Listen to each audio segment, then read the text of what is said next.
Hello, this webinar is titled A Country Built to Last, Freedom's Foundation, 19 Key Principles of the American Way of Life. I think you'll find this webinar truly fascinating. Well, we've been discussing preserving the core, which means those set of activities that reinforce the importance of the core and help protect and preserve it. And on this list of actions that can be done to preserve the core, this webinar will focus on the restatement of core values, mission, and vision in a unique and particular story. This story has to do with a document titled The American Way of Life. It was first published in Reader's Digest in 1948. Hundreds of political and academic leaders had endorsed this document. Over 250 state Supreme Court justices approved it as the best statement of principles of the American way of life. Over 100,000 classroom walls had it posted. By 1963, it had been reprinted more than 150 million times. Let's take a look at the backdrop. In the 1950s and 60s, the U.S. total population was 150 million people. So the ramification was there were literally a printed copy for every citizen of the United States. These principles would have been deeply absorbed and understood.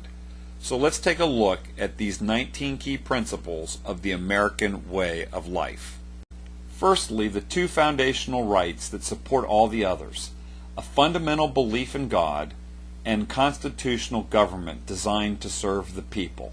These two key foundational principles support all the other political and economic rights, which protect the dignity and freedom of the individual.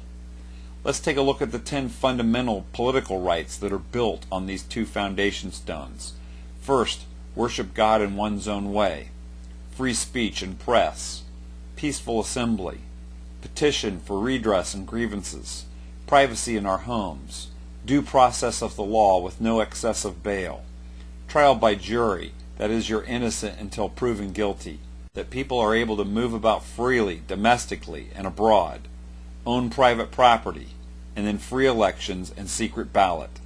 These can be summarized into some categories: personal liberties from the Bill of Rights, legal protections, the opportunity to pursue happiness and stewardship, and living coercion-free.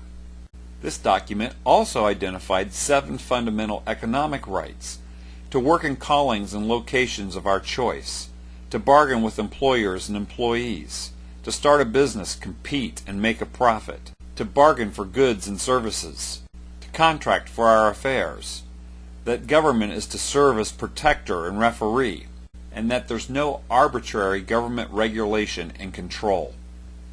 These can be summarized into 2 larger categories. That is, personal economic freedoms, and then the government's role in protecting economic freedoms.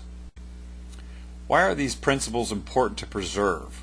Why do we need to keep these principles and ideas in full color view in this day and age?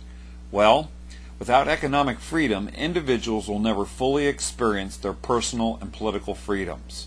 Without economic freedom and the self-sufficiency that comes with it, individuals and families can never be free of government coercion. They cannot fully experience freedom of worship and conscience, freedom of speech and press, freedom to pursue vocations and callings of their choice, freedom to use their property as they see fit. These very freedoms that the founders believed were the pursuit of happiness, the freedom and liberty to pursue all of these things. Can a culture lose its sense of self? Can these 19 key principles fade from view? Absolutely. This document has been lost to our culture seemingly forever. And yet in the original, if we look closely, there's one other key for us to consider as a remnant remains. And here it is: to personally understand and maintain the American way of life, to honor it by his own exemplary conduct, and to pass it intact to succeeding generations is the responsibility of every true American. Let's look at these again. The responsibility of every lover of freedom and liberty is to personally understand and maintain these freedoms, to honor them by their own exemplary conduct, and to pass it intact to succeeding generations. Will you be that person? Will you be that remnant that understands and learns these truths and passes them on again to succeeding generations? This is the challenge for us. My name's Craig Seibert. Thanks for listening.